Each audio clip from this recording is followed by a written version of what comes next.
Te regreso. Anterior estábamos viendo los 8 puntos de elementos de mampostería reforzada, según recuerdo. Entonces vamos a continuar y vamos a ver si nos da tiempo de ver la parte de la supervisión de mampostería. O sea que ahorita los temas que hemos estado revisando es todo relacionado a mampostería. Ya en la siguiente unidad estaremos revisando la parte de elementos de concreto armado. Espero que vaya quedando claro.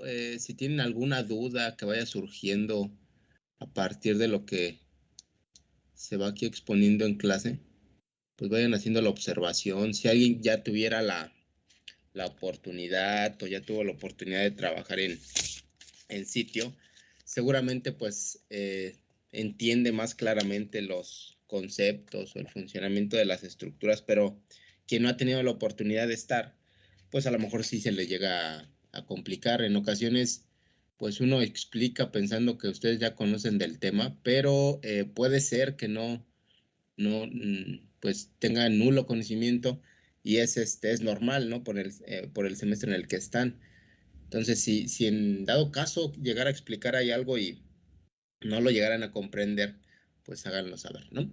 Entonces, en el punto número 3 ya lo habíamos visto que era la dala de todos extremos superiores e inferiores, que es toda esta parte de las cadenas de desplante y cadenas de cerramiento. Nos habíamos quedado acá en el cálculo del refuerzo longitudinal de la dala. Está formado por lo menos de 4 barras.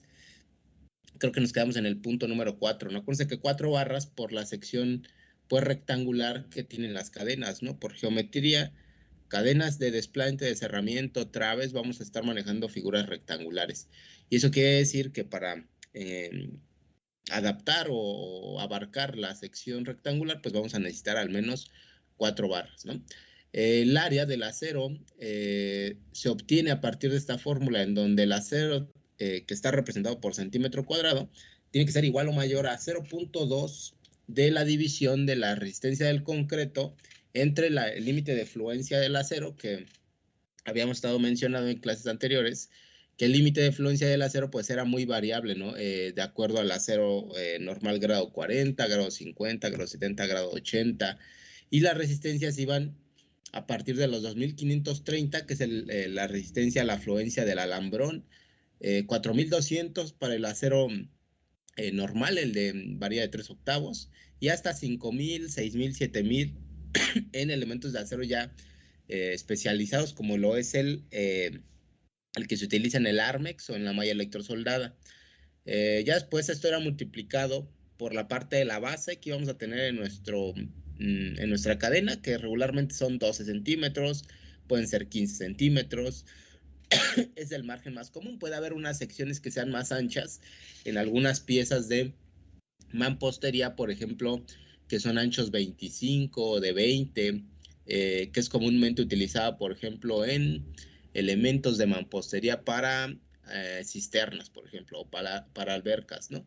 El sistema para albercas puede ser de concreto armado o en muchas de las ocasiones se ocupan ahí piezas de mampostería con un ancho de 20, ¿no? Que puede ser la disposición del bloque en sentido transversal. Luego viene la multiplicación por H, que sería el peralte de nuestra cadena Dala, que en este caso habíamos supuesto que eran 20 centímetros. En el caso de los 20 centímetros es común que el sección de peralte en elementos de refuerzo, ya sea cadena inicial, intermedia o final, van a ser 20, 25, ¿no? Ya en el peralte de 30 sería considerado como una trave.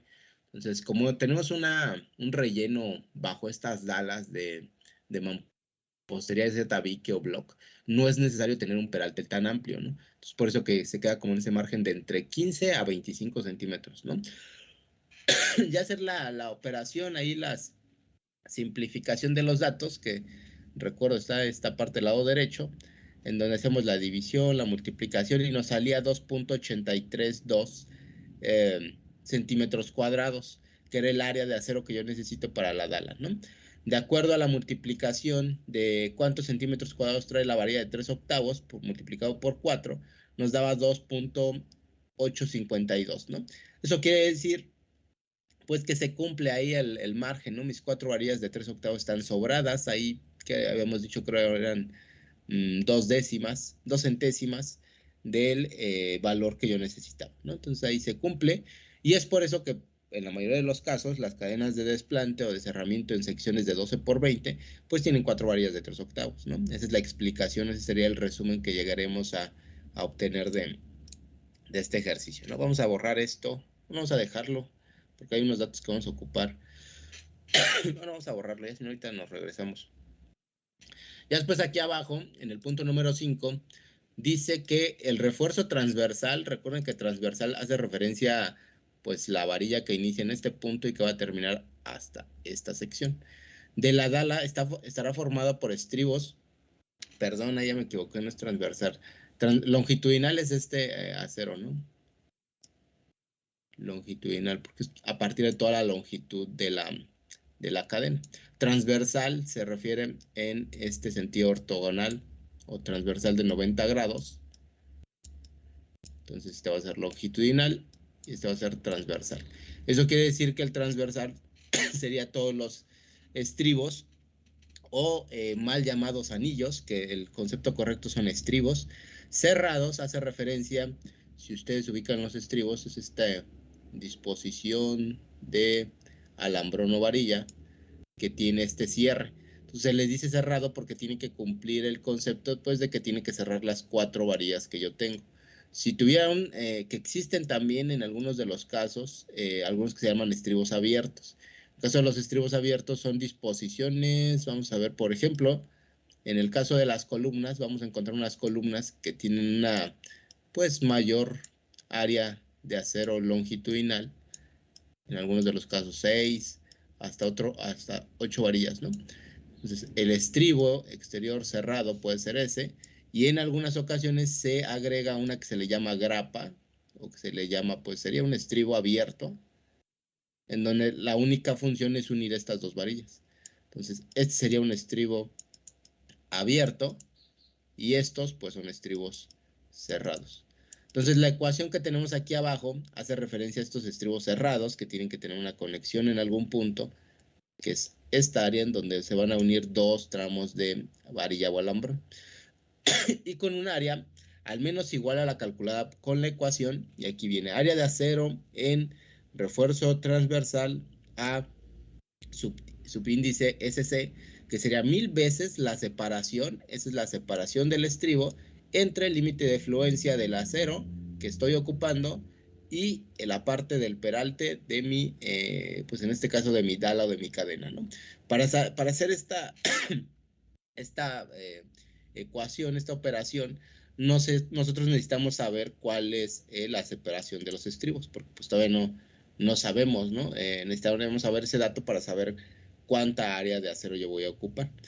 En esta operación yo me paso entonces a la siguiente, que dice en la dala la separación de los estribos, que es igual a S o subíndice S, no excederá del 1.5 del total del peralte, ni del 200 milímetros, que estos vendrían siendo 20 centímetros. Entonces la separación de los estribos por máximo no puede sobrepasar 20 centímetros entre estribo y estribo, ¿no?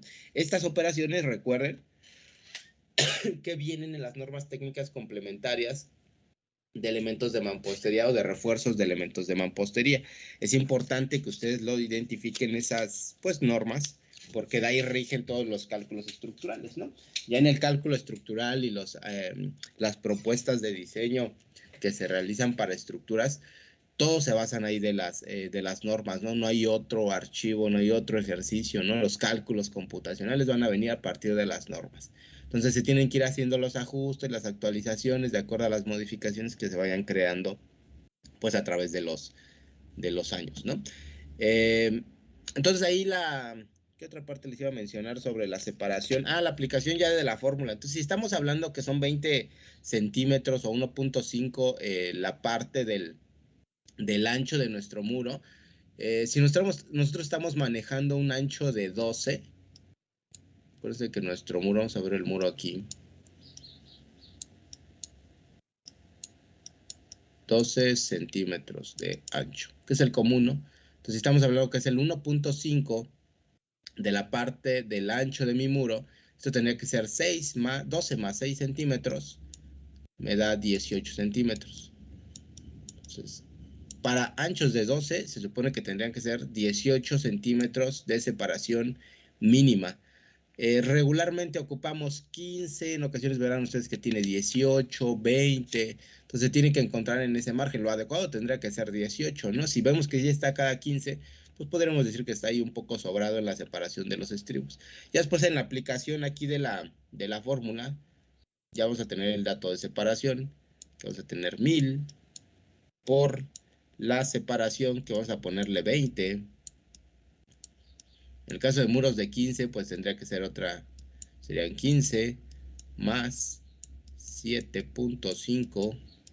Entonces tenemos 5, 12, 10, 2, 22.5. Entonces ahí tendremos 22.5 de separación. Ahí ya sobrepasa el mínimo, que es de 20. Entonces por eso vamos a conservar 20 centímetros, ¿no? 20. Ya después aquí vamos a hacer la división entre el tipo de FY que nosotros tenemos. En este caso podemos manejar FY de 4200, FY de 5000, de acuerdo al acero que estemos ocupando. Vamos a pensar que vamos a hacer estribos de alambrón, que es como algo común en cadenas. 2530 FY del alambrón por el peralte de nuestra cadena, que vamos a manejarlo de 20 centímetros, ¿no? 20 centímetros, y ahí hay que hacer ya la sustitución de los valores. Entonces hace la multiplicación. 1000 por 20 nos dan, vamos a hacer la operación, pues nos darían 20,000, ¿no? 20,000, vamos a ponerla acá, a ver si no se encima ahí los datos. Luego vamos a hacer la multiplicación de 2530 por 20, y aquí a ver, esta sí la vamos a hacer en la calculadora. 2530 por 20, 50,600 nos da este valor. 50,600. Hay que hacer ya después la división. Entonces en la división nos dan 20,000 entre 50. Punto 39, ¿verdad? Punto 39. 0.39. Ya tenemos ahí ese dato. Ya después ahora nos tendríamos que ir a la parte de las tablas para saber cuál es la sección en centímetros cuadrados de la varilla de alambrón. En este caso porque estamos ocupando esta en 2530. Si estuviéramos ocupando acero, nos tendríamos que ir a la tabla de los centímetros cuadrados de una varilla de 3/8 o de la varilla que estemos ocupando, ¿no? En este caso el valor de la sección en centímetro cuadrado del alambrón es 0.49 centímetros. Entonces 0.49 centímetros cuadrados. Esto quiere decir que mi ecuación, mi operación, mi resultado está diciendo que necesito 0.39 centímetros cuadrados, y yo lo que estoy agregando con la sección del alambrón es 0.49 centímetros cuadrados. Entonces por 0.10 estoy pues pasado, pero ahí no hay forma como de hacer ninguna otra operación. No hay un alambrón todavía más delgado, ¿no? hay A partir de ese ejercicio o esta ecuación, pues se comprueba que las cadenas comúnmente utilizadas en el sistema constructivo que se utiliza va a ser correcto, ¿no? Y es por eso que es un patrón que ya existe, pues normal, ¿no? Ustedes le preguntan, por ejemplo, un albañil, le preguntan, oiga, ¿cómo vamos a hacer el armado de la cadena? Te va a decir con varilla y con alambrón y con estribos a cada, ya sea 18 o a cada 20 centímetros, ¿no? Entonces ya se la saben porque pues, a lo mejor no saben la ecuación, no saben todo este proceso del análisis, pero ya por experiencia, pues ya saben que es cómo se tiene que hacer esa separación y la cantidad de varillas que se ocupan, ¿no? Es el punto número 6. Vamos al punto número, ¿dónde está mi puntero? Aquí está. Vamos al punto número 7. El punto número 7 hace referencia al colado y pues en realidad creo que en totalidad hace referencia al colado de los morteros y concretos que se vayan a ocupar. Dice, para el colado de las celdas donde se aloje el refuerzo vertical, Acuérdense que estamos viendo ahorita elementos de tabique perforado. Esto quiere decir que en los huecos donde vaya la varilla, pues se tiene que colar. Dice, el refuerzo vertical, podrán emplearse los morteros de relleno y concreto de rellenos especificados o se podrá usar el mismo mortero que se usa para pegar las piezas si el mortero es de tipo 1 y se rellena hilada por hilada. Dentro del relleno de los huecos, como lo dice aquí el punto número 8, está diciendo que se puede ocupar la misma mezcla que se está ocupando para pegar las piezas, ya sean de arcilla o prefabricadas, o se puede hacer un concreto aparte, ¿no? ¿Qué es lo que se hace aquí por cuestiones de velocidad y practicidad? En obra lo que se hace pues, es rellenarlo con la misma mezcla que nosotros estamos pegando el bloque o el tabique, pues porque es más práctico, ¿no? Imaginen estar haciendo una mezcla de concreto para rellenar y luego una mezcla de mortero para pegar piezas. Entonces no es lo adecuado. Aquí lo que se pide es de que la resistencia de la mezcla que se está ocupando pues cumpla con esas características. Por eso se pide una mezcla de mortero tipo 1. Ustedes, si nos vamos a las tablas o a las normas técnicas, ahí vamos a encontrar cuáles son las resistencias del mortero tipo 1, tipo 2. Hace algunos años, en el 2010, antes del 2017, existían pues de hecho todavía existe, no existe el mortero que se llama tipo 3, pero en las normas técnicas nos menciona que ya no podemos ocupar mortero tipo 3, solamente mortero tipo 1 y mortero tipo 2. ¿Cómo vamos a diferenciar entre morteros 1, 2 y 3? A partir de la resistencia que va a tener a la compresión en kilogramos sobre centímetros cuadrados. Esto quiere decir que el de 125 va a ser mortero tipo 1, el mortero tipo 2 me parece que son 98, 85 kilogramos por centímetro cuadrado o sobre centímetro cuadrado, y el que era mortero tipo 3 da una resistencia como de 50, 40 kilogramos sobre centímetros cuadrados. Antes el mortero tipo 3 se ocupaba para unos elementos que no eran estructurales, por ejemplo, la que ubican, o me imagino que ya deben conocer, la plantilla, la que va abajo de la mampostería, se ocupaba o se daba la opción de que podía ser mortero tipo 3. Actualmente ya no se acepta eso, ¿no?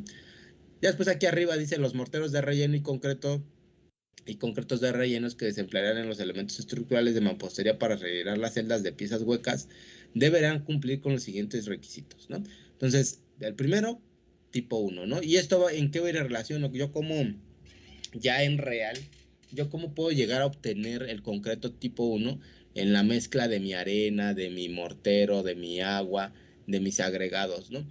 Va a ser a partir de las proporciones. ¿Qué cantidad yo de mortero en relación a mi cantidad de arena estoy agregando? Y la cantidad de agua, que también es muy importante. Entonces esos tres factores van a determinar yo qué resistencia le estoy dando a mi mortero, porque en sí el mortero que se vende pues es el mismo para todos, ¿no?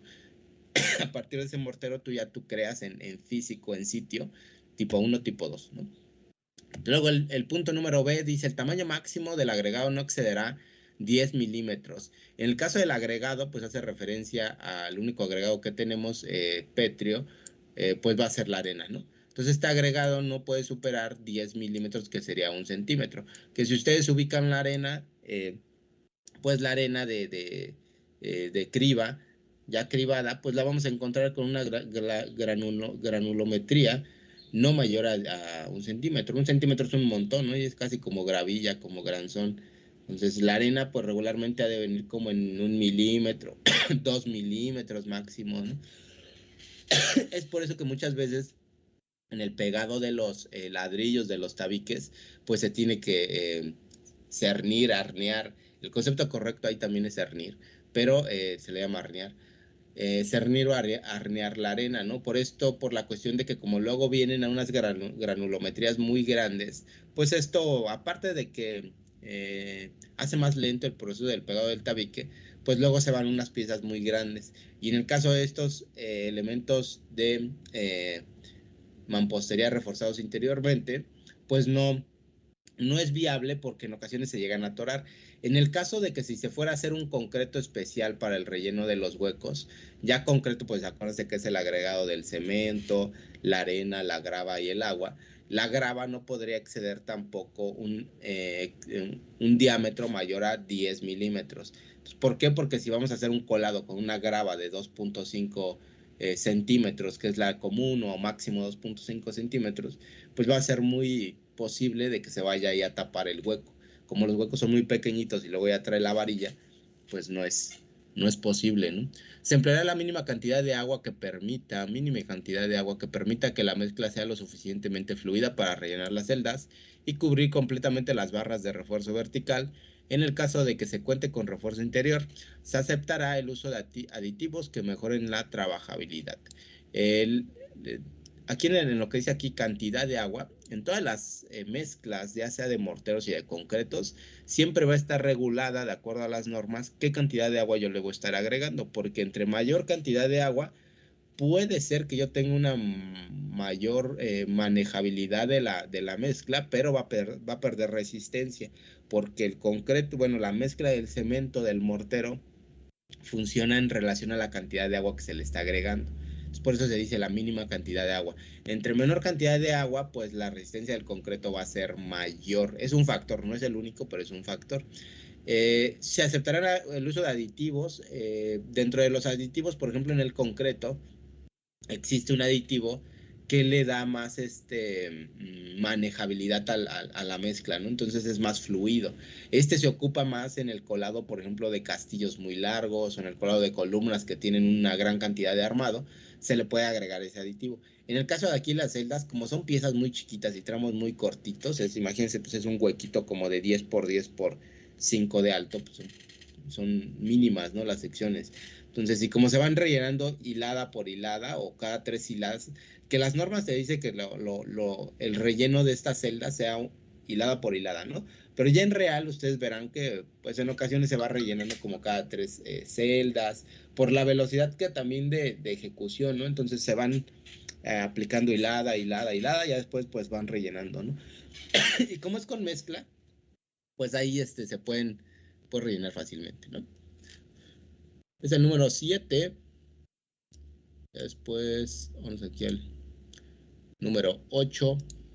En el caso del número 8, dice, existirán elementos de refuerzo vertical y horizontal en el perímetro de toda abertura cuya dimensión exceda 60 o 600 milímetros en estructuras tipo 1 y 400 milímetros en estructuras tipo 2. ¿A qué hace referencia? Ahí hacen o menciona dos conceptos importantes, estructuras tipo 1 y estructuras tipo 2. En las normas también viene la explicación de cómo se dividen este tipo de estructuras para casa habitación o para elementos de mampostería. Estructuras tipo 1 van a ser, llamémosle las sencillas, que van a ser casas habitación de un nivel, de 2 niveles, hasta 3 niveles se contemplarían como estructuras tipo 1, casa habitación. Ese es uno de los puntos que se considera. El siguiente punto es el tipo de estructura que nosotros vamos a ocupar. Mampostería, conglomerado de muros, muros diafragma, muros divisorios, tipo 1, ¿no? La cantidad de peso que esté aplicándose en la estructura. Si es pura casa habitación, pues seguramente nuestras bajadas tributarias, nuestras áreas tributarias y nuestra bajada de cargas van a ser pues unas cargas relativamente bajas, ¿no? Entonces eso va a ser tipo 1. Tipo 2 va a ser una estructura más compleja en donde ya vamos a ver un edificio, por ejemplo, de departamentos de 4 niveles, 5 niveles, en donde estamos ocupando sistemas estructurales de mampostería y tal vez sistemas estructurales de marcos porticados o de concreto armado, de acero. Eso ya va a ser tipo 2.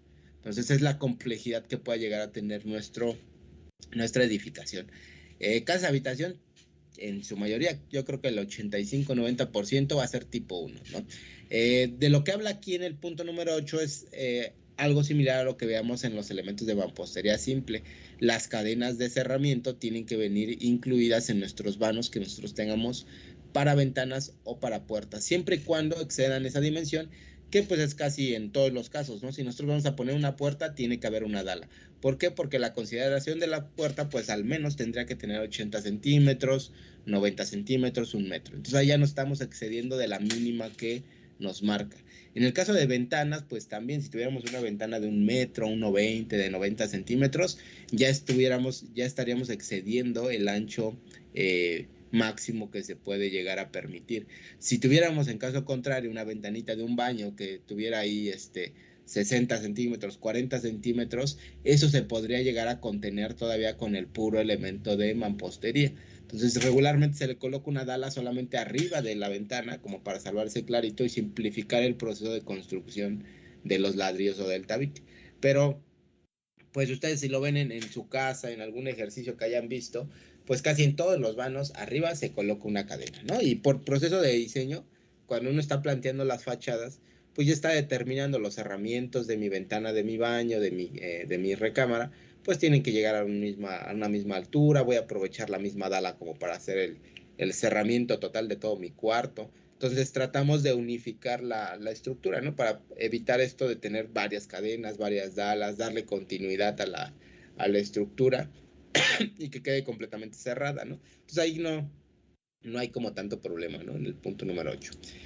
Y ya que al final, en esta ecuación, vamos a ver cómo influye la parte del refuerzo del acero, que sería toda esta área, la sumatoria del acero y el límite de fluencia del acero que yo estoy ocupando, que aquí viene pues implícito los centímetros cuadrados de las varillas que ocupe y el FY de las varillas que yo también vaya a ocupar, ya sea alambrón, varilla o acero grado 80, grado 70, que puede ser el del Armex. Toda esta sumatoria pues va a ayudar a la resistencia de mi muro ante efectos de compresión, que es P subíndice R, ¿no? Que sería la resistencia de los muros, tanto longitudinales como transversales en mi edificio.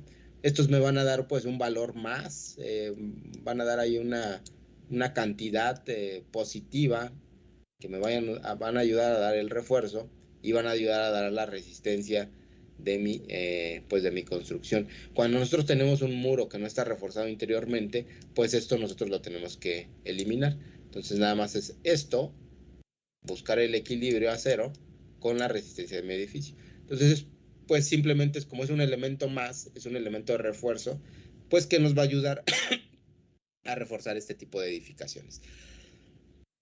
Luego la otra, en este caso de pues este tipo de construcciones, pues para qué me servirían o yo dónde las aplicarían, que esto creo que ya lo habíamos visto en la clase anterior, pues que eran edificios en donde los muros se vieran muy comprometidos, tuviera una menor cantidad de muros en mi área de construcción, el uso del edificio estuviera muy comprometido por algún peso en la parte superior, ya sea tinaco, ya sea el uso del edificio, la zona en donde me encontrara fuera altamente sísmica y tuviera una menor cantidad de muros y tuviera mucho peso, es casi 90-100% probable de que el sistema tenga que ser así, ¿no? Entonces, ¿por qué? Porque si nos vamos, por ejemplo, al estado de Guerrero, vamos a construir un edificio de 3 niveles, tenemos muy pocos muros que van a soportar todo el peso, tenemos, no sé, el uso del edificio es de uso intenso, ¿no? Tiene una gran cantidad de personas. Lo más probable es de que sea este sistema, ¿no? Sistema de muros reforzados interiormente, ¿no? Y pues creo que ya ahí terminaría esta parte de los refuerzos interiores, que son 8 puntos. Estos no sé si ya les había dejado la actividad, creo que les había dejado de la anterior, ¿no? De las revisiones de mampostería simple. Ahorita va a quedar el mismo ejercicio, hacer un reporte de estos 8 puntos que vimos ahorita en clase y explicarlo ustedes con sus propias palabras a mano en una hoja. ¿Qué quiere decir el punto 8? ¿Qué quiere decir el punto 7? ¿Qué quiere decir el punto 6? Y que lo puedan ahí pues explicar muy brevemente con sus propias palabras qué le entendieron de cada punto, ¿no? Entonces, eso va a quedar como actividad para la siguiente clase. Y ahorita, como todavía tenemos tiempo, son 9:52, vamos a comenzar a ver el siguiente tema. Entonces, dentro de estos conceptos que ya hemos visto de mampostería simple, con el concepto que ya vimos de mampostería reforzada interiormente, es común que a lo mejor estos trabajos uno no los ejecute, por ejemplo, esta del análisis de cuánto acero yo voy a colocar o cuánto acero necesito. Entonces, no, en cuestiones arquitectónicas o de diseño, pues nosotros no nos vemos como relacionados directamente. Entonces, pero ¿dónde sí nos vemos pues relacionados o dónde sí nos vemos no afectados o dónde influimos nosotros como constructor o como supervisor? Pues de que nosotros tenemos que tener al menos el conocimiento básico de cómo deben de realizarse estas pues actividades, ¿no? Muchos de los casos, el análisis, como ya lo hemos visto en clases anteriores, pues lo va a realizar un estructurista, ¿no? El estructurista te va a dar las instrucciones, te va a dar los pasos de, pues, tipos de armados la cadena, te va a decir la sección que tiene que tener esta cadena, tanto ancho, tanto alto, el armado. Entonces el acero te lo tiene que dar, o bueno, te lo suministra. No te lo suministra, te dice cuánta cantidad vas a ocupar, ¿no? En el concreto igual, ¿no? F'C te va a decir que concreto. Entonces te da estos datos, dimensiones, tipos de aceros, tipos de concretos. En el caso de mampostería, ahorita estamos hablando de mampostería, ya después nos vamos a pasar a concreto. En el caso de las piezas de ladrillo, pues te va a decir, tienes que ocupar estas piezas de tabique, estas perforadas, tienen que ir con estos rellenos, esta sección tiene que tener, y tiene que tener estos refuerzos de la parte superior, ¿no?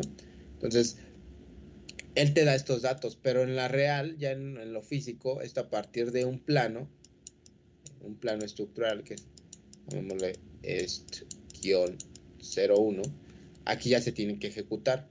Entonces, muchas veces esto está muy bien, de hecho, pues para eso se contrata un estructurista. Esto tiene pues una veracidad del 100%, ¿no? No tendría por qué estar mal, ¿no? Si se ejecutan los trabajos de manera correcta, pues no tendría que tener falla el edificio. Pero aquí el problema es ya que en la ejecución de los trabajos, pues se omiten o se realizan el proceso constructivo mal. Entonces, ¿por qué se realiza mal? Pues porque a lo mejor es por velocidad se hacen las cosas como no se deberían de hacer, pues a lo mejor el albañil no sabe o no entendió bien las instrucciones cómo se tenían que ejecutar, no sé, a lo mejor el residente, el supervisor omitió algún dato o desconocía algún dato que tenía que considerar. Entonces, si aquí nosotros tenemos un 100% de seguridad estructural, pues nos podemos ir hasta el 70, hasta el 50% de veracidad estructural, ¿no? Entonces, esto quiere decir que no importa si mi cálculo está bien, si yo no lo estoy ejecutando de manera correcta. Entonces, es por eso que es bien importante la parte de la supervisión o la parte de la revisión técnica en obra, ¿no? Esta es una de las muchísimas actividades en Oiga, las profe, que... Ajá. disculpe que le interrumpa, pero ando checando los puntos que anoté y creo que me faltó anotar el 8. No sé si me puede regresar tantito para que lo veamos Sí, a rápido. ver. Nada más para tomar captura.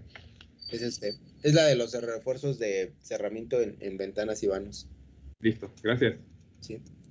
Entonces, entonces les decía que era bien importante esta parte de la supervisión y es algo que ustedes pues van a tener que realizar, ¿no? ¿Qué se va a revisar, ¿no? Porque pues uno podría decir, pues voy y estoy en obra y pues reviso que estén haciendo el trabajo, pero no solamente es de que lo estén haciendo, sino que se tiene que revisar que lo estén haciendo y que lo estén haciendo bien. Entonces, vamos a ver aquí varios puntos, no vienen como específicos, así como puntos como en el anterior, 1, 2, 3, hasta el 8, sino que vienen como conceptos que se sacaron aquí de las normas técnicas, que también sería bueno como hacer la revisión, pero sí es muy, muy amplia, entonces nos tardaríamos mucho. Entonces aquí ya viene sintetizado de acuerdo aquí a los datos que hemos estado tomando desde el inicio. También hay recordarles que toda esta información es a partir del curso del ingeniero Saúl Enrique Crespo, que es estructurista y que se dedica a la revisión de pues todos estos datos, ¿no? Aprovechando eso, que ya se los había dicho, pero para que no se les olvide.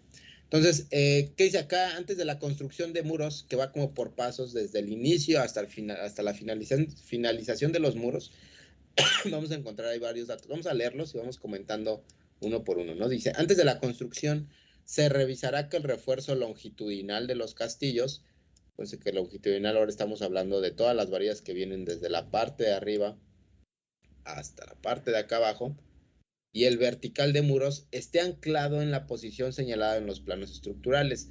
¿A qué se refiere que esté anclado? Que todos estos elementos de acero, ya sea o elemento de concreto armado, que sería el castillo, tiene que estar anclado a mi parte de mi pues cimentación o de mi mampostería de piedra. Por eso dice en la posición señalada en los planos estructurales. ¿Cuánto voy a anclar? Aquí no te da un dato como en específico de tienes que anclar 10, 20, 30, 40, 80 centímetros. ¿Por qué? Porque es muy variable a partir de la resistencia del terreno, las condiciones del edificio, si es un nivel, dos niveles, si son castillos, a lo mejor es un castillo que esté nada más en colindancia, o es un castillo a lo mejor que sí tenga, o que esté comprometido a pesos. Entonces es muy variable cuánto se tiene que anclar. Existe una regla en la que nos menciona que el anclaje puede ir como desde los 40 hasta los 80 centímetros. No sé si se entendió acá, pero imagínense que yo tengo ahí mi barda, ¿no? De piedra. Ya puse mi plantilla, ya tengo ahí mis piedritas. Entonces, y ya voy a colocar mi cadena de desplante. Entonces, ya después voy a poner mis castillos. En el caso de los castillos, yo no puedo dejar mis castillos solamente anclados a mi cadena, ¿no? ¿Por qué? Porque no va a haber una conexión entre elemento vertical y elemento de cimentación.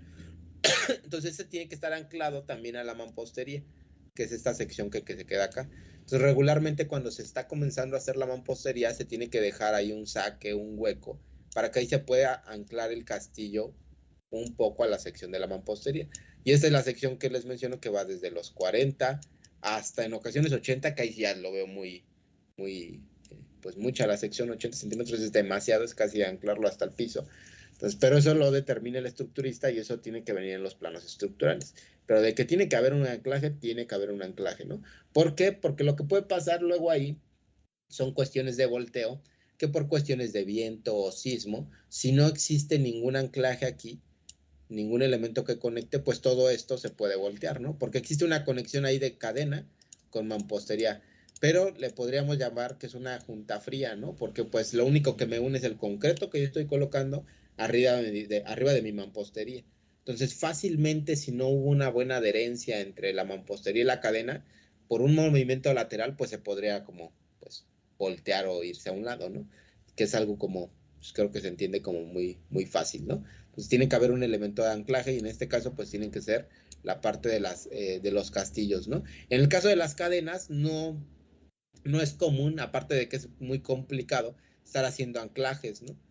Ese ya es en otro sistema que es cuando ponemos las cadenas sobre un firme, ahí sí se hace un anclaje, ¿no? Pero en este caso no. Si es mampostería, vamos a decir que solamente el anclado va a ser en la parte de los castillos, ¿no?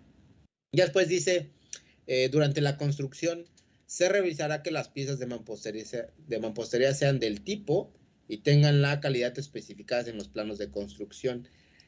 Piezas de mampostería, pues hace referencia a todos estos tabiques, blocks, hasta en la misma piedra de la cimentación o la mampostería, cimentación de piedra, se tienen que especificar qué elementos o qué tipo de piedra vamos a ocupar.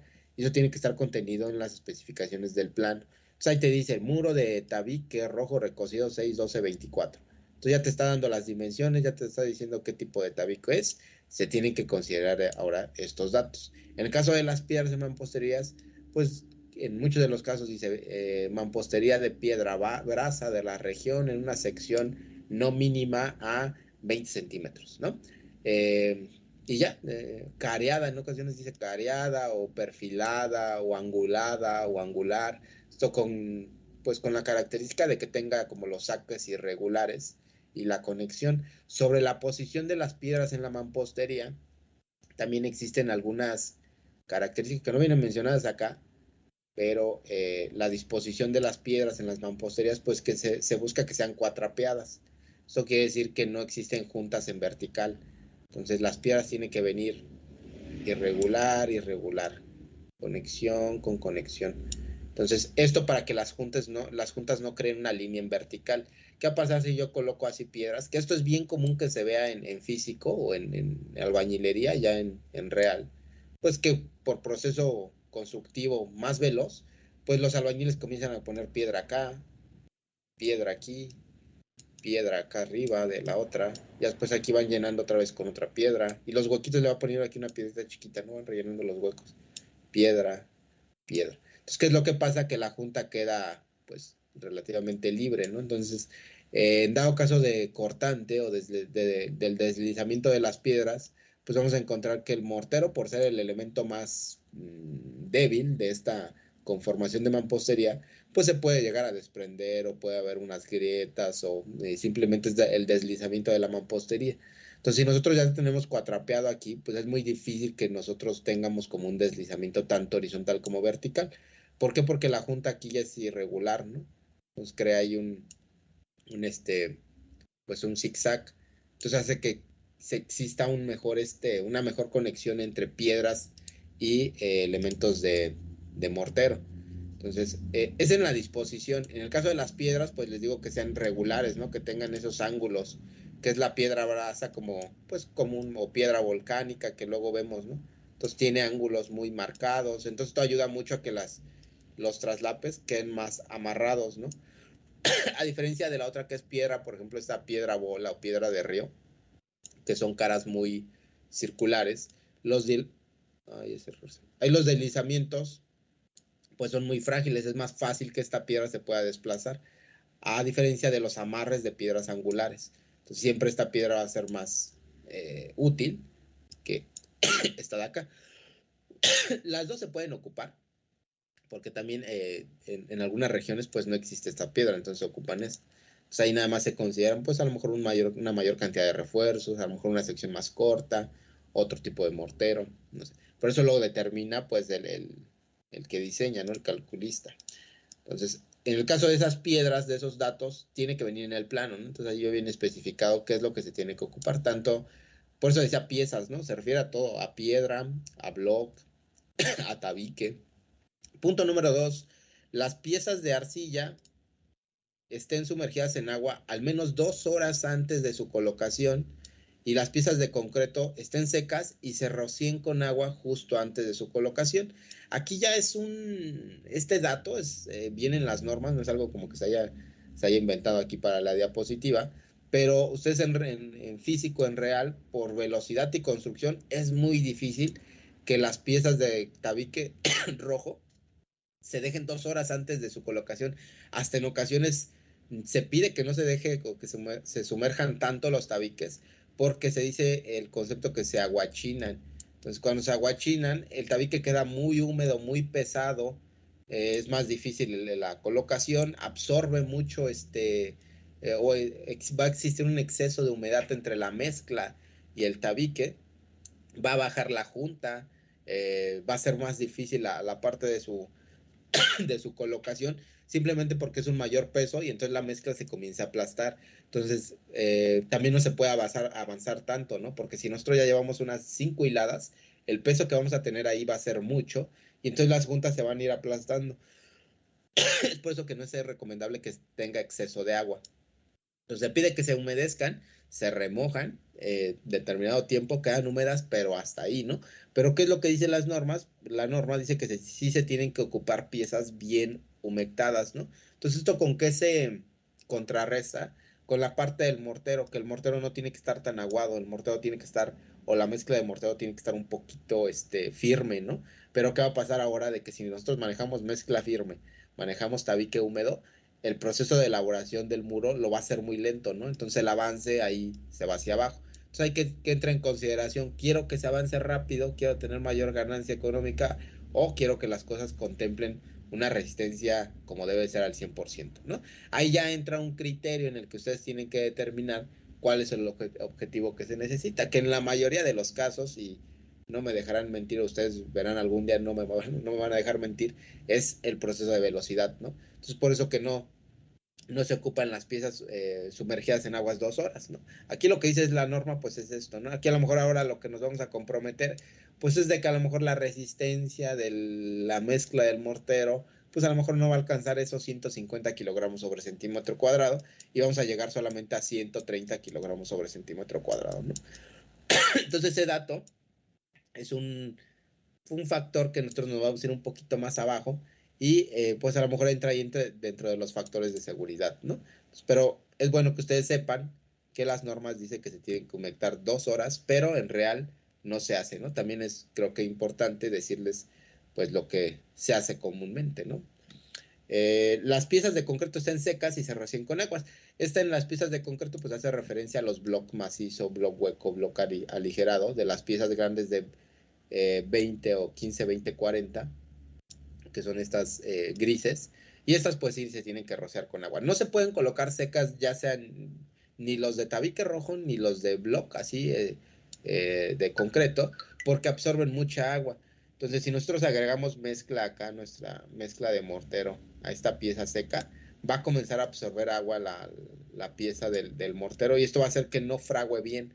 Entonces, es posible de que exista una separación de tabique con la mezcla de mortero. ¿No se han visto que luego hicieron ya el pegado del muro y de repente ya se desprendió el tabique de la mezcla, o como que se desfasó, o se abrió, o se cuarteó la parte de la junta, porque el tabique absorbió todo el agua del mortero. Entonces el proceso de fraguado no fue de una manera correcta, entonces fue acelerado. Y eso lo que hace es de que el mortero, la junta de mortero pierde resistencia. Entonces por eso también no es recomendable nada de agua de las piezas, así todas secas, tienen que tener pues una humedad, ¿no? Luego, ese es otro punto, vamos al que sigue. Dice, durante la construcción, las piezas estén libres de polvo, grasa, aceite. Pues como casi en todos los materiales y sistemas constructivos de cualquier pieza, ya sea de mortero, acero, madera, pues siempre se pide, ¿no? Que las piezas estén libres de grasa y aceite. ¿Por qué? Porque pues van a llegar a perder adherencia entre la pieza y el mortero. Algo como que sí es útil, por ejemplo, en el caso de las cimbras, no se han visto que las cimbras le agregan ya sea un desmoldante si hay recursos, ya sea aceite quemado si no hay recursos, por ser un elemento que nosotros no nos va a permitir una adherencia entre la madera de cimbra y el concreto que se está colando. Entonces ahí porque se está buscando que no exista adherencia. Pero imagínense que ese caso del aceite pasa aquí en el caso del tabique y el mortero, lo que va a hacer es de que nunca va a haber una unión entre el bloque, entre el tabique y entre la junta de mortero. Entonces no se está buscando eso y por eso pues se pone ese dato de que estén libres de polvo, grasa y aceite, que es muy, pues no es tan probable que pase, porque se alcanza a visualizar el aceite en las piezas, la grasa también. En el caso del polvo, pues es común que exista polvo en la obra, ¿no? Pero la cantidad pues es mínima, no se han visto estas piezas de tabique, por ejemplo, cuando se cortan, aquí sí es importante, ¿no? En el caso del polvo, en ocasiones se tienen que hacer corte de piezas, ya sea con esmeriladora o cortadora angular o cortadora de mano, como la conozcan, la de 4 o 8 pulgadas. Entonces cortan aquí con disco estas piezas y al momento de cortar pues comienza a salir un montón de polvo, ¿no? Ya sea pieza de bloco, o sea pieza de tabique rojo o refractario o el Tabimax, hay mucho polvo. Entonces muchas veces los tabiques quedan como espolvoreados de este polvo y si no se llegan a limpiar lo que va a crear es una capita, que esa capa va a ser la que está unida a la junta de mortero, pero en la parte superior como no existe esa unión de mortero limpio con tabique, pues no va a crear esa conexión y ahí también en ocasiones es error constructivo no limpiar el tabique. Ahí lo que se hace es volverlo a remojar, ¿no? Para que no, porque pues, ¿cuál es otra solución sencilla? Mojar el tabique, suelta el polvo de los cortes que se han estado realizando y ya se coloca, ¿no? Y eso sí es muy importante porque en ocasiones no se considera, se hace como algo muy común, pues hay polvo, pues es el polvo del corte, ¿no? Del tabique no pasa nada, ¿no? Pero en realidad sí se crea una capa que divide el mortero de la pieza original.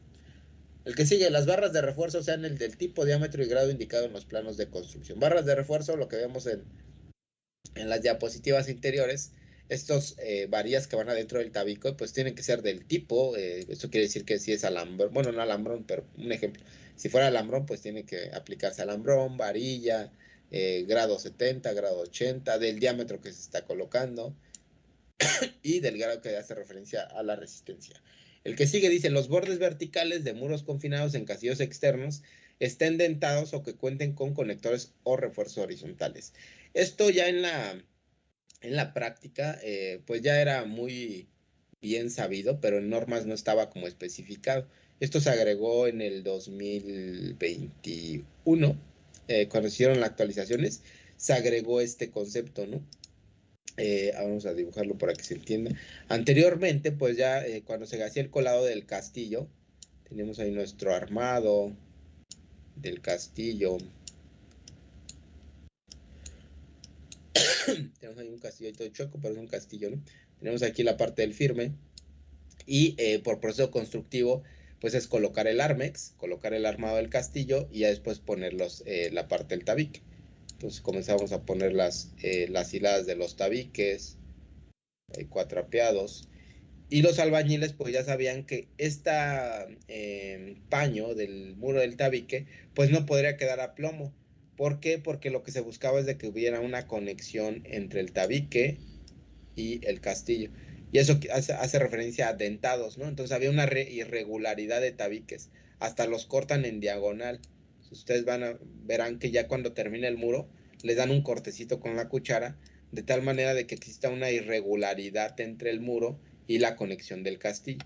Y esto lo que hace pues es hacer una conexión irregular del concreto que se adhiere al muro, ¿no? No queda liso, porque si nosotros dejamos los tabiques así a paño, a plomo, entonces aquí la conexión que va a existir entre el tabique y el concreto va a existir, pero no va a tener un agarre bueno, ¿no? Entonces, para cortante o deslizamiento, pues va a ser muy fácil que el muro se vaya hacia arriba y el castillo se vaya hacia abajo. Pero si nosotros ya tenemos una conexión aquí de, de mezcla o de concreto, cuando se vaya a colar, pues este va a rellenar todas estas oquedades irregulares que vamos a tener en los laterales y va a tener un mejor agarre entre el castillo y el muro. Les digo, este era un dato ya conocido pues, anteriormente, que siempre se hacía, los albañiles lo hacían, o la mayoría de los albañiles lo hacían, pero actualmente ya está considerada en las normas técnicas, ¿no? Que estén dentados los bordes de los muros en la confinación de castillo con muro. Que cuenten con, y ya después viene aquí, o que cuenten con conectores o refuerzo horizontal. En algunos casos, ahorita estamos hablando, pensando que,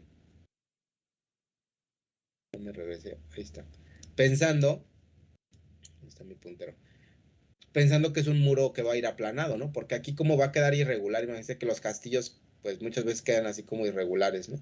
Como mordidos, el colado. Ya después aquí ya viene nuestro tabique. Entonces, si nosotros vamos a dejar aparente, pues se va a ver feo, ¿no? Ahí que se vea el castillo todo chueco y luego mi muro, ¿no? Si va aplanado, pues se recubre todo y ya no hay ningún problema. Entonces aquí se aplica eso. ¿Qué va a pasar cuando yo voy a hacer muro aparente? Por ejemplo, tengo mis blocks o mi tabique aparente, mi castillito tiene ahí mi parte de mi chaflán de madera y está bien a plomo. Entonces, ahí yo no podría hacer esa consideración de cortar mis tabiques aquí sesgados, ¿no? Irregulares, ¿no? Ahí yo los tengo que dejar bien derechos, pues para que se vea estéticamente bien. Y hay que se consideran este tipo de conectores. eh, ¿Dónde está ese dato? Conectores o refuerzo horizontal. Dentro de los refuerzos horizontales, ahí vamos a encontrar unas que se llaman escalerillas, o tal cual así como conectores, que son como si fueran unas grapas metálicas, que si lo vemos en planta, vamos a tener aquí la parte de mi castillo, visto como aéreo. Aquí voy a tener mi tabique, y en esto yo le necesito colocar una como tipo malla, como electrosoldada, con un refuerzo en la junta, que sería este refuerzo cacho de malla que yo tengo acá. Nada más en esta sección de este tramo a la conexión de mi castillo. No tiene que ir en toda la junta como en las diapositivas que habíamos visto anteriormente, ¿no? De los elementos de refuerzo longitudinal. Entonces aquí solamente tienen que venir conectado aquí para pues crear esa unión y que también no se vea. Y va ahogada en la junta. Entonces por eso ahí mencionado que cuenten con conectores o refuerzo horizontal, ¿no? Entonces esos datos cómo conecta la parte del muro en relación al castillo, pues es bien importante y es una parte como que se tiene que revisar, ¿no? Entonces, revisar que estén dentados, que estén irregulares los tabiques de conexión. eh, Nada más ahí, ¿no? Ya después el que sigue dice, el refuerzo longitudinal de castillos o el interior del muro estén libres de polvo, grasa o cualquier otra sustancia que afecte la adherencia y que su posición de diseño esté asegurada durante el colado, ¿no? Eh, Muy similar a lo de las piezas, pero aquí ahora sobre los colados de los castillos, pues lo mismo, ¿no? Libre de polvo, libre de grasa. Y luego dice otro dato importante, y que su posición de diseño esté asegurada durante el colado. Sobre el desplome de los muros y castillos, creo que vienen en la siguiente diapositiva, pero sí es bien importante cuidar los desplomes. Es como el dato más común a revisar, o sea, si tú vas a revisar algo, pues que es como lo primero que se te viene a la mente, pues revisar que no esté desplomado el muro, ¿no? O revisar que no esté desplomada la columna o el castillo, ¿no? Hay una consideración de saber hasta qué cantidad de desplome yo puedo considerar que es válida, ¿no? Porque es, pues, común también, pues, que no quede como completamente a plomo el muro, por la consideración de que las piezas de tabique rojo recocido hechas artesanalmente, pues no tienen como esta regularidad, ¿no? De repente unas tienen medio centímetro más ancho, de repente unas vienen chuequitas. En el caso del cimbrado de los castillos, pues también va a pasar lo mismo, ¿no? Las maderas, por ser de primera, segunda o tercera calidad, pues no vienen así como súper derechas, ¿no? No estamos ocupando maderas pues de calidad como para mueble, ¿no? Estamos ocupando madera para cimbra. Entonces es común que tengan irregularidades, pero esas irregularidades existe también una cantidad todavía que es pues permisible, no es posible, ¿no? Ya si nos excedemos de esa calidad, pues podemos decir que ese muro no está bien hecho, ¿no? Entonces, esta posición de diseño se refiere a eso, ¿no? Que queden las piezas, pues muy bien colocadas, ¿no? Por ahí les iba a decir ahorita otra cosa, pero ya se me olvidó de los castillos. Ah, de las juntas. Ese dato no viene acá, pero ahorita que estábamos mencionando lo de los muros dentados de los castillos, no hemos estado mencionando sobre las juntas que tienen que tener o posibles juntas. Ese dato no viene aquí, lo vamos a hablar más adelante, todavía cuando estemos viendo ya específicamente ya los diagramas de cortante. Pero las piezas de tabique en las normas técnicas igual nos indican que las separaciones de las juntas hay unos mínimos y hay unos máximos, ¿no? No hay como totales.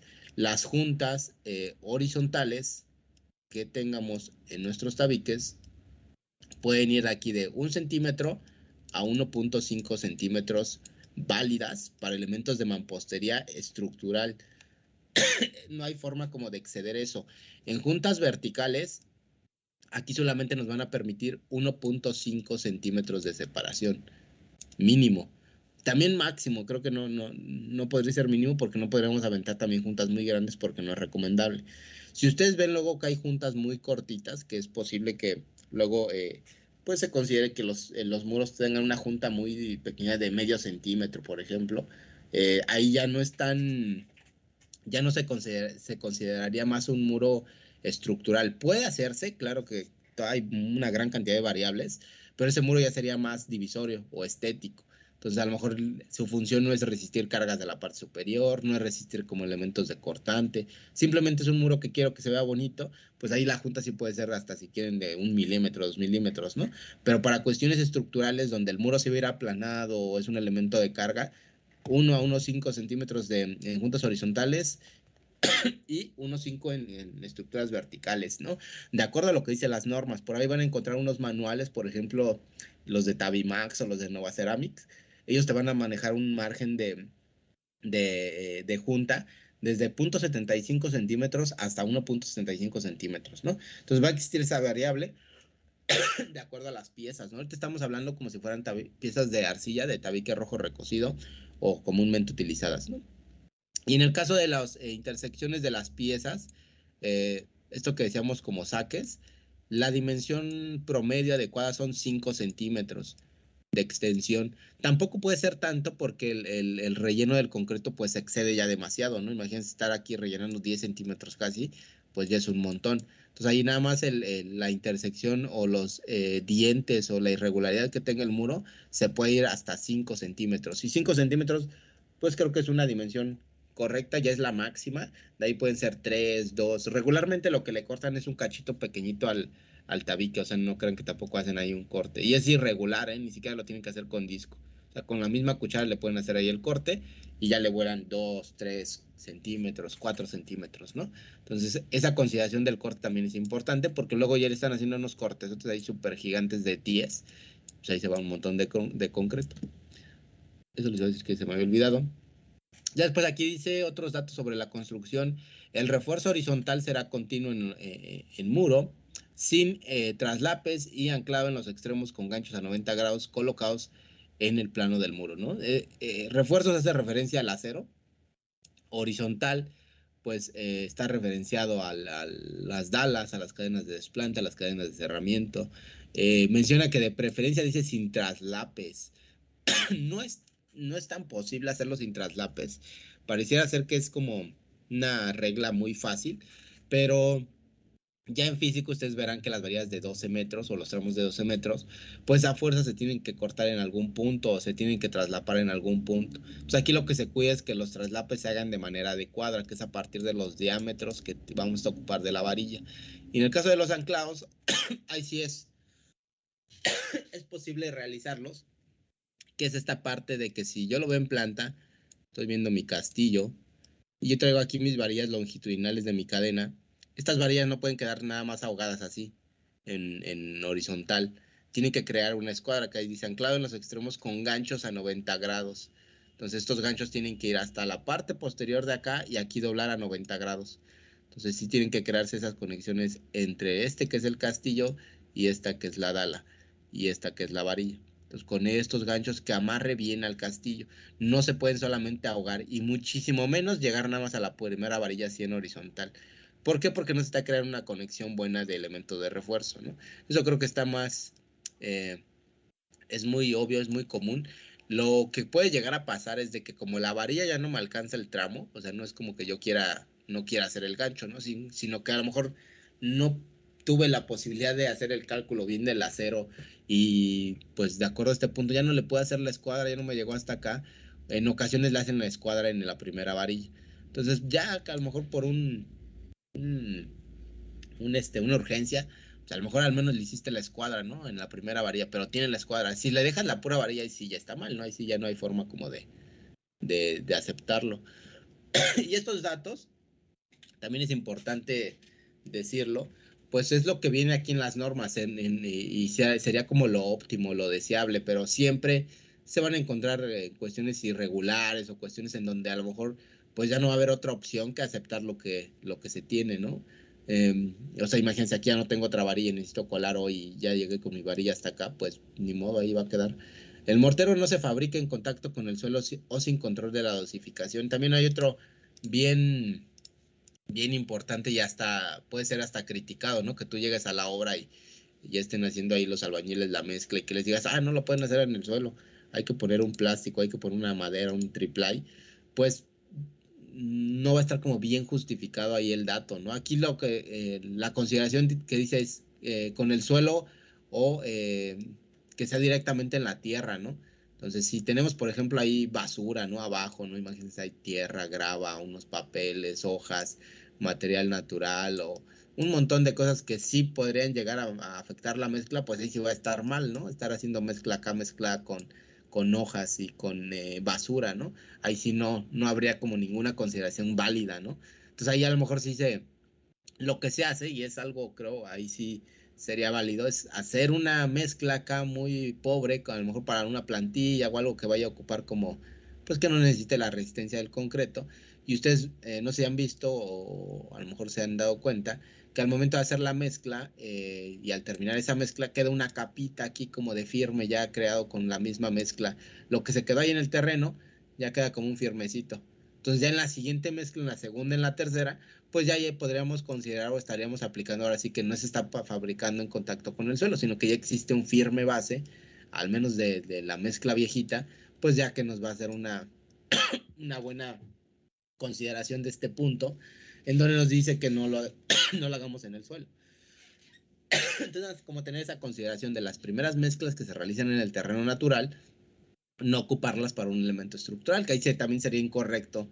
Luego hacer una mezcla en el terreno, en el suelo, para un elemento de concreto, ya sea trave o columna, y sí, pues no sería válido, ¿no? Lo que muchas veces se hace cuando hay lodo, también que es una cosa muy común en época de lluvias, no hay ningún lugar con terreno firme listo como para hacer mezclas, ¿no? Más que en los procesos de preliminares, ¿no? Cuando está haciendo excavación, plantillas, mamposterías, ¿no? No hay como lugares como buenos para elaborar o para realizar estas actividades. Entonces, lo que muchas veces se busca es poner triplies. Entonces, hojas de triplies y arriba de las hojas se hace la mezcla. O un plástico, ¿no? Arriba del plástico se hace la mezcla, ¿no? La primera mezcla. Y después el segundo punto dice sin control de la dosificación. Pues eso siempre va a estar en consideración, siempre va a estar parte de las revisiones, ¿no? De cuál es la proporción que voy a ocupar, ya sea para mi mezcla de mortero o para mi mezcla de concreto. Entonces, antes se exigía mucho, ¿no? Te tienes que aprender las mezclas, ¿no? Tienes que saber cuántos botes tienes que ocupar para mezclas de concreto 150, 200, 250, para mortero. Entonces era algo bien que se nos pedía a nosotros, aprende de cuántos proporciones tienes que ocupar, ¿no? Desgraciadamente, pues nos pedían, aprende las proporciones, ¿no? Entonces ya te las aprendías, ¿no? Concreto 150 es proporción 144, 155, ¿no? Pero eran proporciones. Ya en cuestiones reales, ves que pues en físico, en obra, pues no se manejan proporciones, se manejan botes, ¿no? Entonces allá entras así como de, yo me aprendí proporciones y aquí son botes, y no es lo mismo un bulto de mortero, un bulto de cemento, por cuántos botes de arena, por cuántos botes de grava, ¿no? Entonces ahí tú tienes que aprenderte la cantidad de botes, ¿no? Y los botes también no tienen la misma el mismo relleno. Antes, ahorita ya todos son de 19 litros, ¿no? Algunos son un poco hasta más grandes, creo que son de 24, 22, pero antes existía una variable había botes alcoholeros de 18 cuadrados, unos de 19, unos de 18, unos de 21. Entonces ahí las dosificaciones eran una mezcla ahí bien rara, bien variable. Y luego también los cementos, los morteros, cada proveedor maneja proporciones diferentes.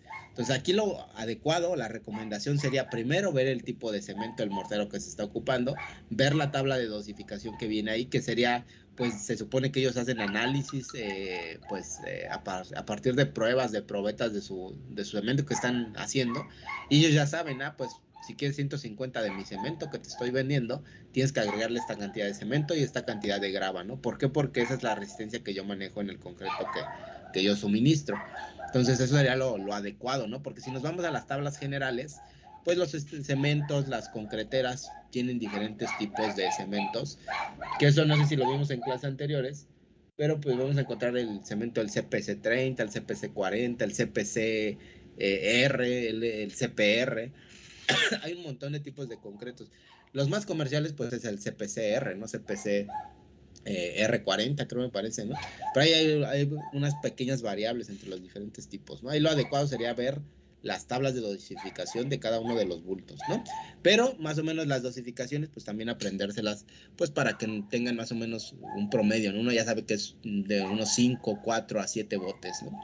En el caso de morteros, en el caso de concretos, pues es 4, 7, 6, 7, 5, 7, 5, 6. Las juntas verticales y horizontales están totalmente rellenas de mortero, ¿no?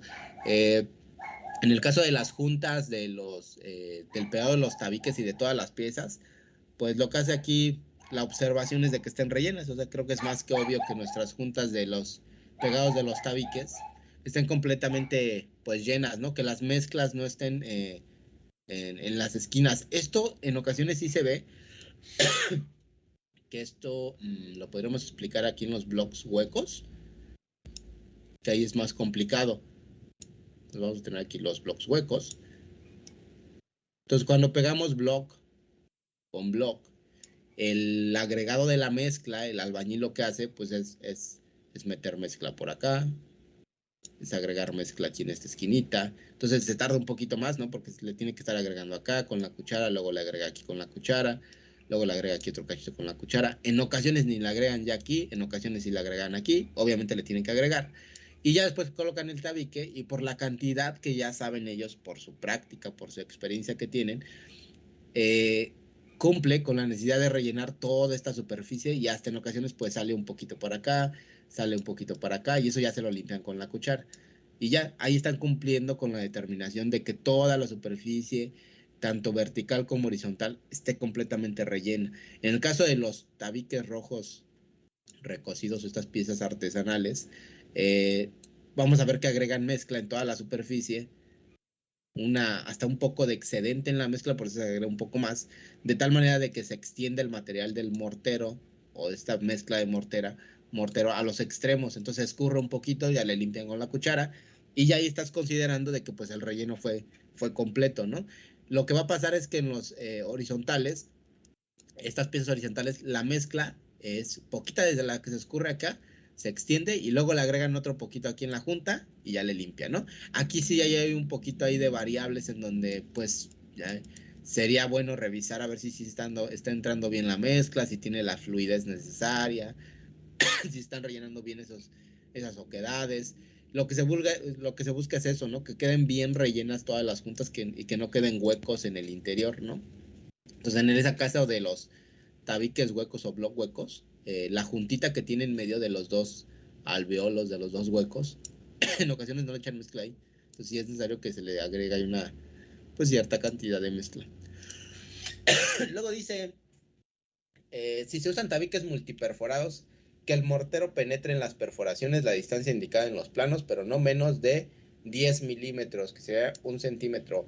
En clases anteriores, cuando veíamos las piezas perforadas, no sé si recuerden, que habíamos estado hablando de que estas piezas ayudaban mucho en cuestiones de cortante lateral, porque teníamos aquí una gran cantidad de huequitos.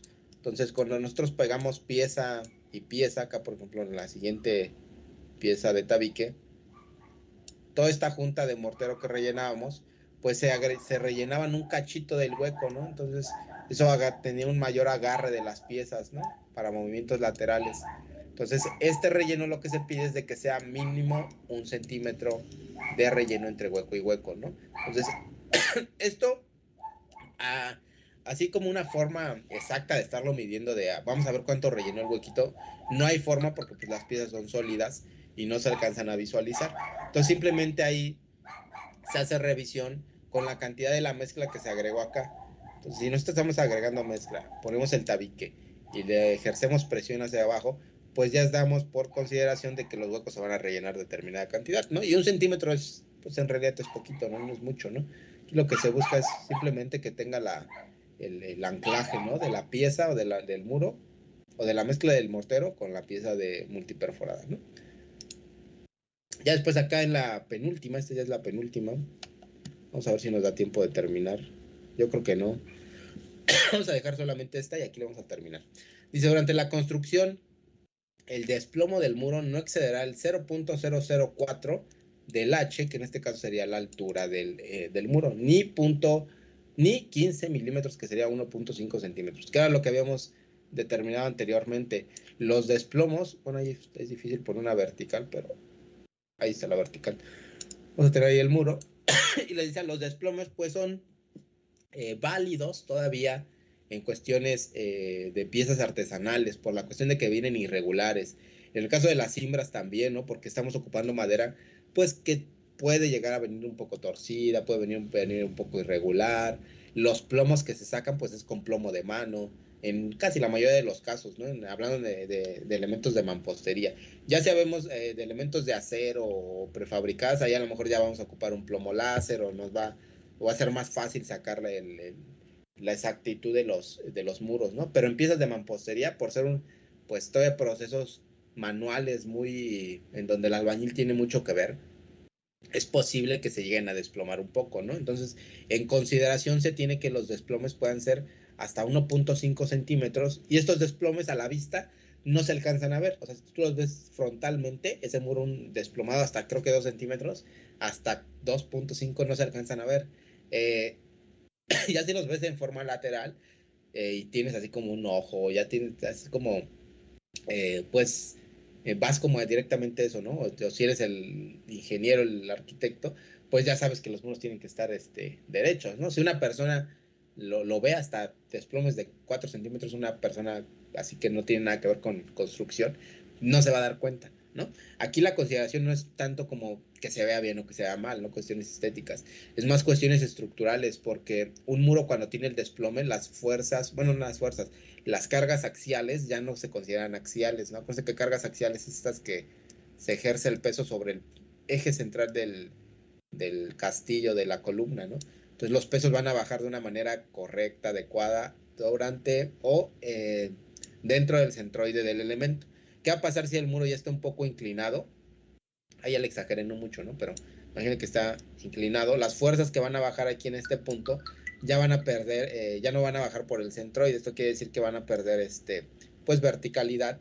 Y entonces los esfuerzos se van a ver comprometidos y pueden llegar con el tiempo, pues, a no tener una buena bajada de cargas, a tener volteo. No se pueden voltear porque ya sería mucho el desplome que tuvieran, pero pues sí se puede ver afectada un poco la distribución de los pesos de las cargas, ¿no? Que también es muy poco, también no es así como de ahí, se me desplomó 2 centímetros, se va a caer la casa, ¿no? No, no va a pasar, pero pues digamos que compromete un poco la resistencia, ¿no? Que aquí la consideración también es muy variable, ¿no? Ustedes ya en físico, acuérdense, aquí las normas nos dicen una cosa, pero en real ya vamos a encontrar muchísimas otras variables, ¿no? O sea, me ha tocado ver desplomes de 3 centímetros y se han quedado los 3 centímetros de desplome, ¿no? Se han quedado, ¿por qué? Porque a lo mejor el proceso ya va muy avanzado, ya colaron la parte superior, ya colaron traves, entonces ya no hay forma como de regresarte, pues ahí tienes que buscar una solución que, que te contemple esos tres, ¿no? Pero, pues lo óptimo, acuérdense que lo que se busca es de que sea, pues, este margen, ¿no? Cuando son muros aparentes, pues no pasa nada, ¿no? Así queda y 1 centímetro en 4 metros de altura, pues ni se ve, ¿no? Pero cuando es aplanado, aquí el inconveniente ahora es el aplanado, ¿no? Que es como un una observación muy común en albañilería, que cuando se hace por destajo, alguien a lo mejor hace el muro y alguien va a hacer el aplanado. Entonces, cuando el del aplanado saca sus plomos para sacar sus hilos, para sacar ahí sus reglas, él se da cuenta, ¿no? Dice, oye, el plomo del muro está desplomado 3 centímetros, ¿no? Entonces, ahí, ¿qué es lo que tiene que hacer? Es que con el aplanado se tiene que buscar que quede bien a plomo el muro. ¿Por qué? Porque ya a lo mejor en físico, en real, si se va a hacer un recubrimiento, si se va a colocar un mueble, pues siempre se busca que los muros ya finales aplanados, ya con el recubrimiento que se vaya a colocar, queden bien ya ortogonales, ¿no? Entonces, ahí los aplanados pues se contemplan, ¿no? Pues a lo mejor arriba le echo una capita ahí bien delgadita de medio centímetro y abajo ya le pongo ahí 2 centímetros, ¿no? Entonces, se hace el ajuste con el aplanado de tal manera de que quede a plomo, ¿no? Pero ahorita lo que estamos hablando, pues es de que nos importa, pero la cuestión estructural, ¿no? No la cuestión tanto estética. Y después viene ahí otra fórmula que viene, no exceda el 0.004 de la altura. Aquí si hacemos una operación como básica de decir, pues mi muro mide 3 metros por 0.004, nos daría, ¿cuánto nos daría? Pues 3 por 4 son 12, 0.012, ¿no? Que en este caso estamos hablando, aquí son metros, aquí son centímetros, aquí son milímetros. Entonces son 12 milímetros, ¿no? Entonces para un muro de 3 metros de alto, lo que se puede llegar a considerar son 12 milímetros de desplome todavía como pues válido, ¿no?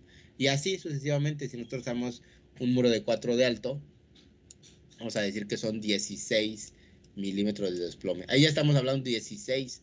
Entonces 16 tal vez ya es mucho, nos tenemos que ir a la mínima que sería 15 milímetros, porque ya lo estamos excediendo ahí. Entonces, de dato como para que lo conozcan, muchos en ocasiones no lo saben y ven un desplome de 1 centímetro y ya lo consideran como mal, pero todavía está en el margen correcto. Después dicen, en castillos internos el concreto mortero de relleno haya penetrado completamente sin dejar huecos.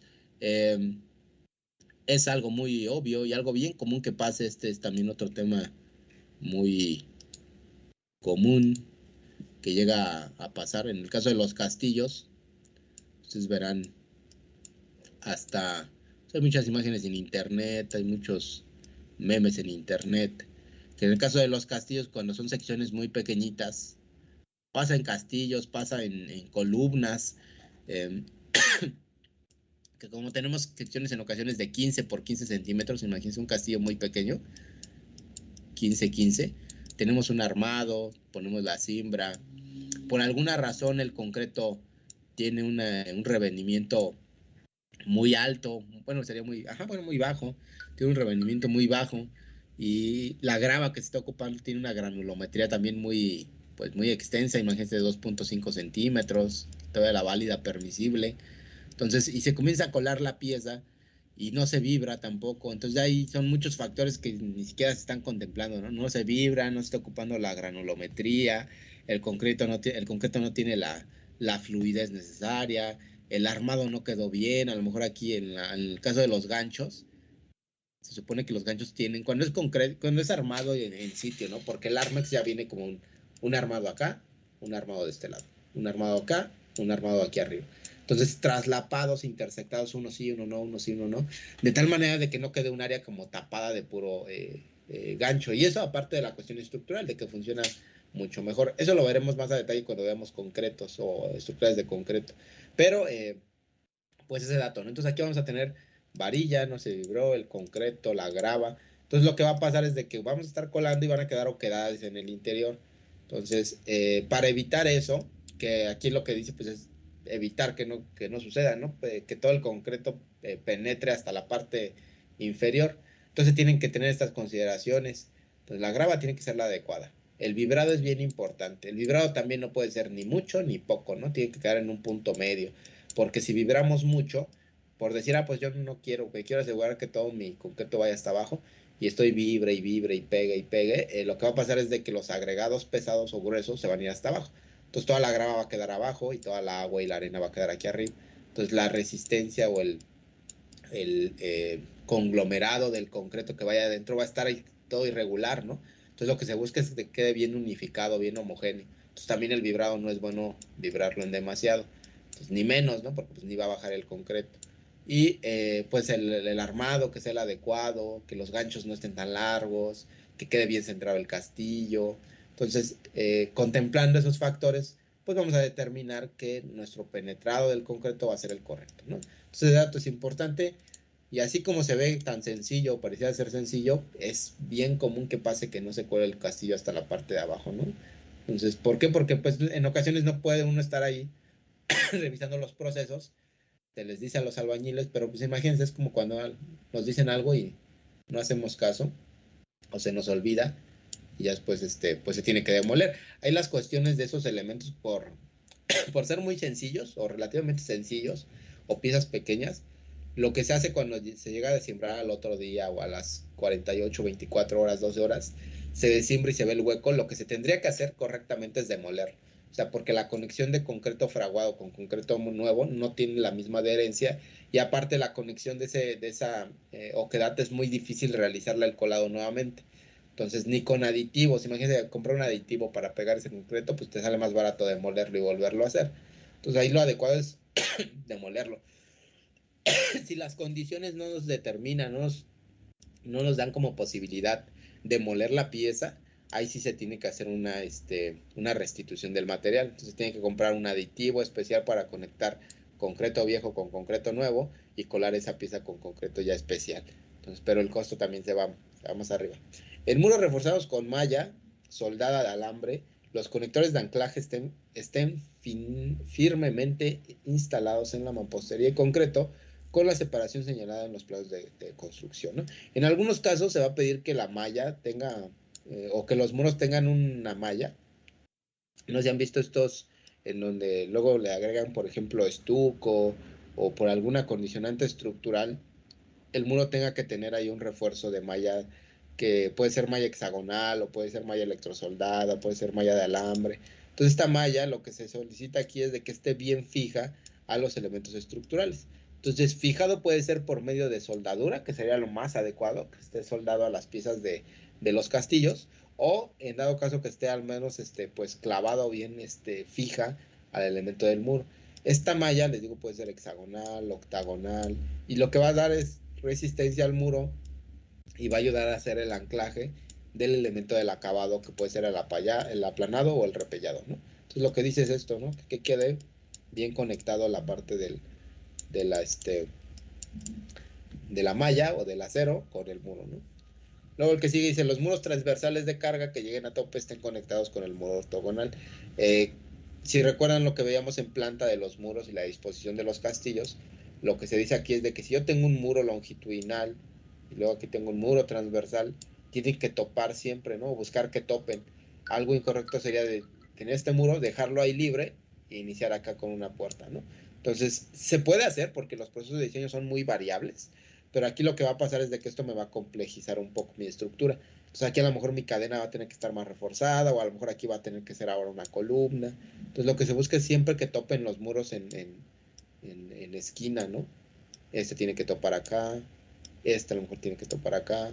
Entonces buscar este tablero como malla ortogonal para que la distribución de los muros pues sea la más adecuada, ¿no? Ya son 10:46, ahí le vamos a dejar. Faltaron ahí dos todavía diapositivas, que esas las veremos hasta la siguiente clase. Tal vez la siguiente clase va a ser muy cortita, para también no dejar como a medias, porque luego dejamos una media de un tema y luego iniciamos otra media de otro tema. Entonces luego está ahí confuso. Entonces sí quisiera como que una clase fuera de un tema en específico, otra clase de otro tema en específico, para que también no se revuelva, ¿no? Entonces a lo mejor la siguiente clase va a durar nada más en lo que terminamos estas dos que siguen, ¿no? Entonces, para que pues ahí lo tengan contemplado. No sé si tengan alguna duda, pregunta, algo de lo que se haya mencionado, de algún tema, alguna información que traigan. 10:50. Si no hay dudas, preguntas, pues nos vemos el próximo. Yo, profe. ¿Hay duda? No, ¿dónde le mandamos el trabajo? Aquí lo van a mandar en Teams. Ahorita mismo cargo a la actividad. Y ahí va a quedar grabado. ¿Puedo hablar con usted? Sí, pero. Gracias. Bueno, si hay tiempo todavía. Sí, sí, me espero, me quedo aquí conectado. Entonces nos vemos el próximo lunes. Cuídense. Hasta luego.